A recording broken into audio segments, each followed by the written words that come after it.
Guys, selamat pagi. Kita akan membahas tentang tatanan dunia baru yang gue dapat dari Wikipedia. Kita baca ya guys. Gue gak penasaran tentang hal-hal ini karena sering didengung-dengungkan di media sosial.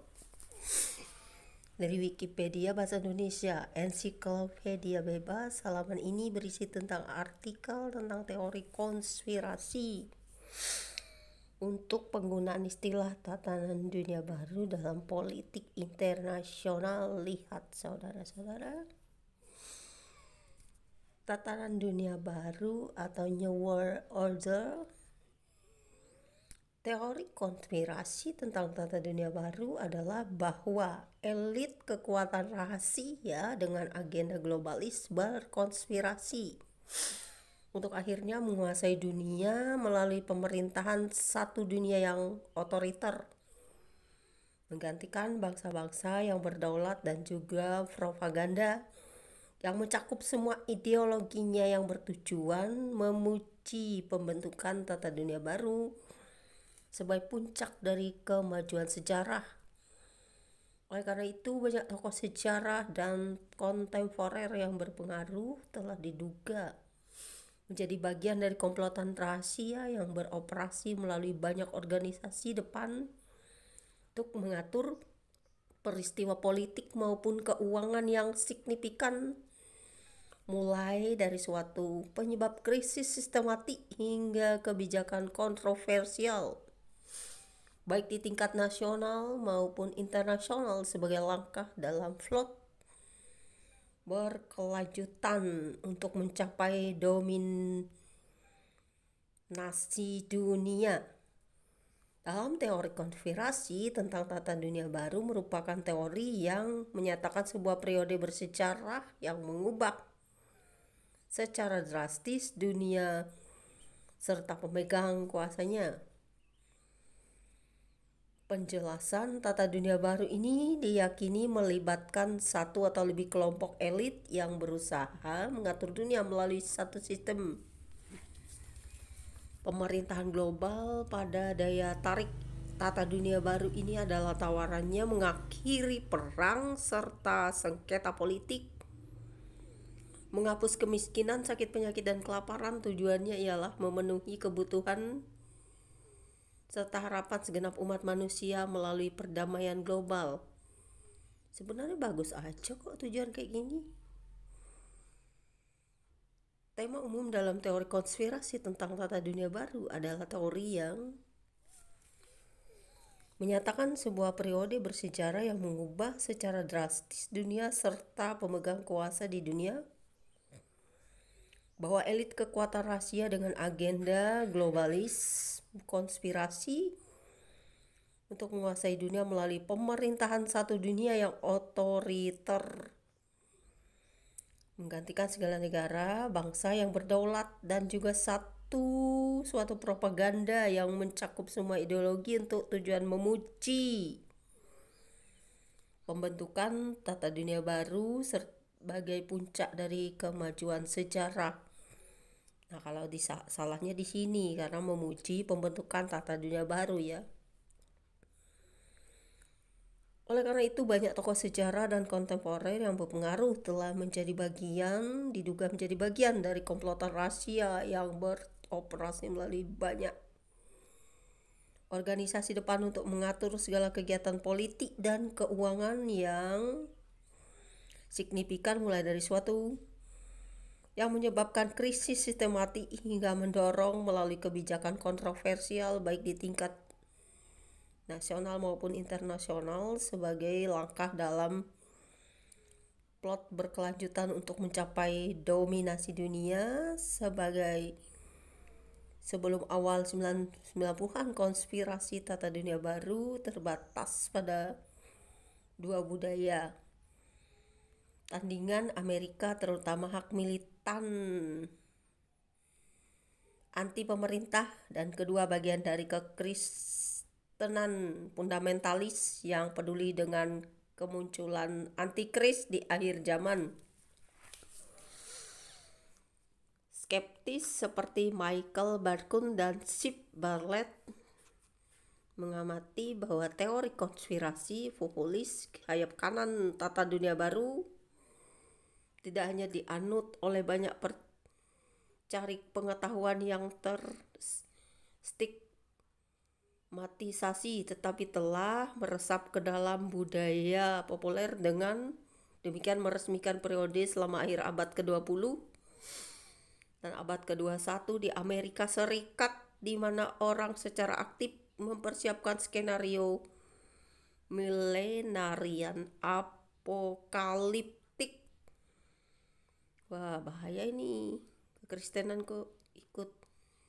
Para ilmuwan politik tersebut khawatir bahwa histeria massa teori atas teori konspirasi tata dunia baru pada akhirnya dapat berdampak buruk pada kehidupan politik Amerika, mulai dari meningkatnya terorisme serigala tunggal hingga bangkitnya kekuatan demagog ultrasionalis yang otoriter. Demagog itu apa maksudnya, nggak tahu saya. Dugaan konspirator, artikel utama C. William Domhoff. Menurut Domhoff, banyak orang tampaknya percaya bahwa Amerika Serikat diperintah dari belakang layar oleh elit konspirasi dengan keinginan rahasia, yaitu oleh sekelompok kecil rahasia yang ingin mengubah sistem pemerintahan atau menempatkan negara di bawah kendali pemerintahan dunia di masa lalu. Para konspirator biasanya dikatakan sebagai komunis kripto yang berniat membawa Amerika Serikat di bawah pemerintahan dunia bersama dengan Uni Soviet, tetapi pembubaran Uni Soviet pada tahun 1991 melemahkan teori itu. Domhoff mencatat bahwa sebagian besar ahli teori konspirasi mengubah fokus mereka ke PBB sebagai kekuatan pengendali yang mungkin dalam tatanan dunia baru, sebuah ide yang dirusak oleh ketidakberdayaan PBB dan keengganan bahkan orang-orang moderat dalam American establishment untuk memberikan apapun kecuali peran terbatas. Meskipun skeptis terhadap konspirasi tata dunia baru, ilmuwan politik David Rothkopf berpendapat dalam buku tahun 2008 Cyberplace, The Global Power Elite and the Wars Are Making, bahwa populasi dunia yang berjumlah 6 miliar orang diatur oleh elit yang terdiri dari 6.000 orang. Sampai akhir abad ke-20, pemerintah negara besar menyediakan sebagian besar kelas super, didampingi oleh beberapa kepala gerakan internasional, yaitu Paus, Gereja Katolik, dan pengusaha Rothschilds, Rockefellers. Menurut Rothkopf, pada awal abad ke-21 pengaruh ekonomi didorong oleh ekspansi eksplosif perdagangan internasional, perjalanan dan komunikasi, aturan kekuatan negara bangsa telah mengurangi politisi yang mengusut menjadi status perantara kekuasaan minoritas pemimpin dalam bisnis internasional, keuangan dan industri pertahanan tidak hanya mendominasi kelas super, tetapi mereka juga bergerak bebas ke posisi tinggi di pemerintahan negara mereka dan kembali ke kehidupan pribadi, sebagian besar di luar pemberitahuan legislatif terpilih, termasuk Kongres Amerika Serikat yang tetap mengabaikan urusan di luar perbatasan mereka. Dia menegaskan bahwa pengaruh kelas super yang tidak proporsional atas kebijakan nasional bersifat konstruktif tetapi selalu mementingkan diri sendiri, dan bahwa di seluruh dunia sedikit yang keberatan dengan korupsi dan pemerintah yang menindas asalkan mereka dapat melakukan bisnis di negara-negara ini. Pantas ya. Menurut sejarah dunia sebagai sejarah peperangan antara masyarakat rahasia, ahli teori konspirasi melangkah lebih jauh dari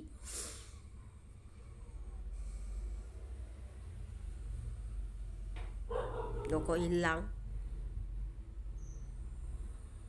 Mana dia tadi?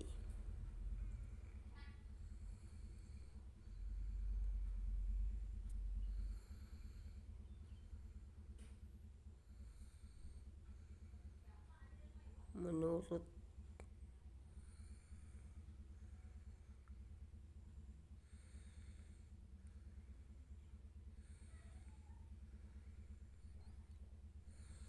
melihat sejarah dunia sebagai sejarah peperangan antara masyarakat rahasia, ahli teori konspirasi melangkah lebih jauh dari Rothkopf dan cendekiawan lain yang telah mempelajari elit kekuatan global dengan mengklaim bahwa keluarga kelas atas yang mapan dengan uang lama yang mendirikan dan membiayai Bilderberg Group, Bohemian Club, Club of Rome, Council of Foreign Relations, Rhodes Trust, Skull and Bones, Trilateral Commission, and lembaga wadah pemikir dan klub swasta serupa adalah konspirator terang yang merencanakan untuk memaksakan tatanan dunia baru yang totaliter, pelaksanaan pemerintahan dunia otoriter yang dikendalikan oleh PBB dan Bank Sentral Global yang mempertahankan kekuatan politik melalui finansialisasi ekonomi, regulasi dan pembatasan bicara melalui pemusatan kepemilikan media, pengawasan massa, meluasnya penggunaan terorisme negara, dan propaganda yang mencakup semua, yang menciptakan kultus kepribadian di sekitar pemimpin dunia boneka dan ideologi pemerintah dunia sebagai puncak dari kemajuan sejarah. Kritik skeptis teori konspirasi tatanan dunia baru menuduh para pendukung terlibat dalam kekeliruan sembunyi-sembunyi, keyakinan bahwa fakta-fakta penting dari sejarah selalu jahat, konspirasi, pandangan dunia yang secara sentral menempatkan teori konspirasi dalam pengungkapan sejarah daripada kekuatan sosial dan ekonomi dan fashion, paranoia, penyerapan ketakutan secara bebas dari sumber apapun. Kaum Marxist yang skeptis terhadap teori konspirasi populis sayap kanan juga menuduh elit kekuatan global tidak memiliki kepentingan terbaik, dan banyak organisasi antar pemerintah menderita defisit demokrasi, tetapi mereka berpendapat bahwa kelas super adalah plutokrat yang hanya tertarik dengan berani memaksakan tatanan dunia baru, neoliberal atau neokonservatif, implementasi kapitalisme global melalui pemaksaan ekonomi dan militer untuk melindungi kepentingan korporasi transnasional yang secara sistematis merusak kemungkinan sosialisme internasional, mengatakan bahwa dunia berada di tengah-tengah transisi dari kekaisaran Amerika ke aturan kelas penguasa global yang telah muncul dari dalam kekaisaran Amerika. Mereka menunjukkan bahwa teori konspirasi populis sayap kanan dibutakan oleh anti-komunisme. Mereka gagal untuk melihat bahwa apa yang mereka kutuk sebagai tatanan dunia baru, kok ironisnya tahap tertinggi dari sistem ekonomi kapitalis yang mereka pertahankan. Dong Ho, seorang profesor riset bidang psikologi dan sosiologi yang mempelajari teori kekuatan, menulis pada tahun 2005 sebuah esai berjudul There Are No Conspiracies. Dia mengatakan bahwa agar teori ini benar, diperlukan beberapa orang kaya dan berpendidikan tinggi untuk melakukan hal-hal yang tidak sesuai dengan apa yang kita ketahui tentang struktur kekuasaan. Klaim bahwa ini akan terjadi selama beberapa dekade dan selalu terbukti salah.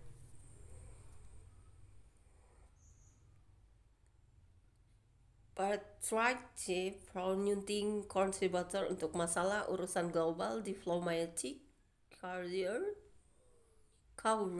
menulis artikel tahun 2008 berjudul One World Government Conspiracy Theory or Inevitable Future. Dia mengatakan bahwa jika ada nasionalisme yang merupakan kebalikan dari pemerintahan global sedang meningkat. Dia juga mengatakan bahwa upaya untuk menciptakan pemerintahan global atau pemerintahan global telah gagal total, dan di mana pemerintahan supranasional ada, mereka terkenal karena birokrasi dan inefisiensinya. Meskipun beberapa kritikus budaya melihat teori super konspirasi tentang tatanan dunia baru sebagai metanarasi pasca modern yang mungkin secara politis memberdayakan cara memberi orang biasa struktur naratif untuk mempertanyakan apa yang mereka lihat di sekitar mereka. Skeptis berpendapat bahwa konspirasi membawa orang ke dalam sinisme pemikiran yang berbelit-belit, kecenderungan untuk merasa tidak ada harapan ketika mereka mencela para konspirator yang dituduhkan.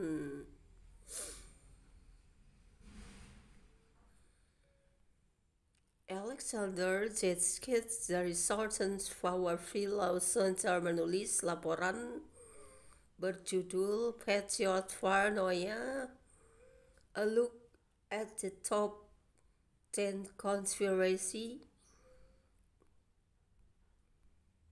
Theories, di mana dia secara pribadi mengutuk konspirasi semacam itu sebagai upaya hak radikal untuk merusak masyarakat.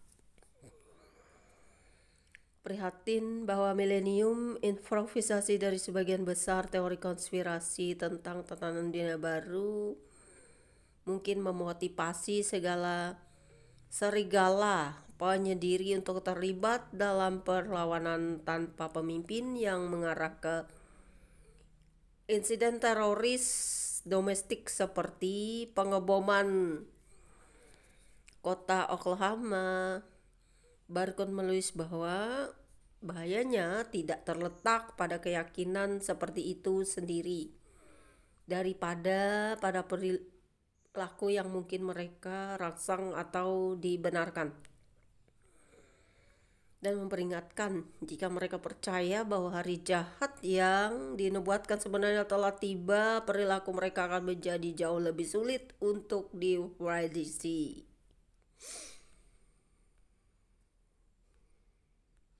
Peringatan ancaman terhadap demokrasi Amerika yang ditimbulkan oleh gerakan populis sayap kanan yang dipimpin oleh para demagog yang memobilisasi dukungan untuk kekuasaan massa dan bahkan revolusi fasis dengan mengeksploitasi ketakutan akan konspirasi, Bartlett menulis bahwa gerakan populis sayap kanan dapat menyebabkan kerusakan serius pada masyarakat karena mereka sering mempopulerkan xenofobia, otoritarianisme, kambing hitam, dan konspirasi. Ini dapat memikat politisi arus utama untuk mengadopsi tema-tema ini untuk menarik pemilih, melegitimasi tindakan diskriminasi atau bahkan kekerasan dan teroris, membuka pintu bagi gerakan populis sayap kanan revolusioner seperti fanatisme untuk merekrut dan gerakan-gerakan populis reformis. Hughes, seorang profesor agama, memperingatkan bahwa tidak ada gagasan keagamaan yang memiliki potensi lebih besar untuk membentuk politik global dengan cara yang sangat negatif selain tatanan dunia baru. Dia menulis dalam sebuah artikel Februari 2011 berjudul Revelation and the Tyrannical New World Order bahwa bagian penting dari teka-teki ini adalah identitas Antikristus, sosok tirani yang memimpin dan menginspirasi tatanan dunia baru ini pada gilirannya adalah Uni Soviet dan dunia Arab. Dia mengatakan bahwa hal itu mengilhami orang-orang percaya untuk menyambut perang dengan dunia Islam dan membuka pintu untuk Holocaust nuklir. Wow, danger guys. Kritik terhadap teori konspirasi tatanan dunia baru juga datang dari dalam komunitas mereka sendiri. Meski percaya diri mereka sebagai pejuang kebebasan, banyak dari ahli teori konspirasi populis sayap kanan memiliki pandangan yang tidak sesuai dengan libertarianisme yang mereka anut, seperti dominasi, supremasi kulit putih, dan bahkan eliminasi. Paradoks ini telah menyebabkan IQ yang berpendapat bahwa Patriot Kristen adalah satu-satunya orang Amerika yang memahami kebenaran tentang tatanan dunia baru yang dia yakini dikendalikan oleh ras reptilian yang dikenal sebagai Babylonian Brotherhood. Dilaporkan memberitahu kelompok Patriot Kristen, "Saya tidak tahu mana yang lebih saya sukai, dunia yang dikendalikan oleh persaudaraan atau dunia yang ingin Anda gantikan."